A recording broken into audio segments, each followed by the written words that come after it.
कुत्र्यासारखा निष्ठावान आणि प्रामाणिक दुसरा प्राणी नाही। मध्य प्रदेशातील एका घटनेने पुन्हा याची प्रचिती आली। बांधवगड व्याघ्र प्रकल्पाला लागून असलेल्या एका गावातून धाडसी कुत्रा आणि त्याच्या मालकाच्या मैत्रीची कहाणी समोर आली। उमरिया जिल्ह्यातील बरहूत गावात ही घटना घडली। एका गावात वाघ शिरला आणि गावकऱ्यांवर हल्ला करण्याचा प्रयत्न केला। या दरम्यान आपल्या मालकाला वाचवण्यासाठी घरातील पाळीव जर्मन शेपर्ड कुत्रा चक्क वाघाशी भिडला।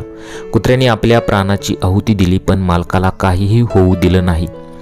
मिळालेल्या माहितीनुसार 2 दिवसांपूर्वी वाघाने राखीव क्षेत्राची हद्द ओलांडली आणि बरहूत गावाजवळ शिवम बडगया यांच्यावर हल्ला करण्याचा प्रयत्न केला। यावेळी त्यांचा पाळीव कुत्रा तात्काळ मदतीला धावून आला। कुत्र्याने सर्व शक्तीनिशी वाघाशी झुंज दिली आणि आपल्या मालकाचे प्राण वाचवले। याच दरम्यान वाघाने कुत्र्याची मान जबड्याने दाबून तोडली आणि पळ काढला। घटनेनंतर शिवमने ताबडतोब कुत्र्याला पशुवैद्यकीय रुग्णालयात नेले। तिथे कुत्र्यावर 2 दिवस उपचार झाले, पण शेवटी त्याचा मृत्यू झाला। शिवमने सांगितले की हा कुत्रा गेल्या 10 वर्षापासून त्यांच्या घरात होता। तो रोज संध्याकाळी त्याला फिरायला घेऊन जायचा। या शौर्यानंतर पंचक्रोशीतील लोक या कुत्र्याचे शौर्य आणि निष्ठेचे कौतुक करत त्याला श्रद्धांजली अर्पण करत आहेत।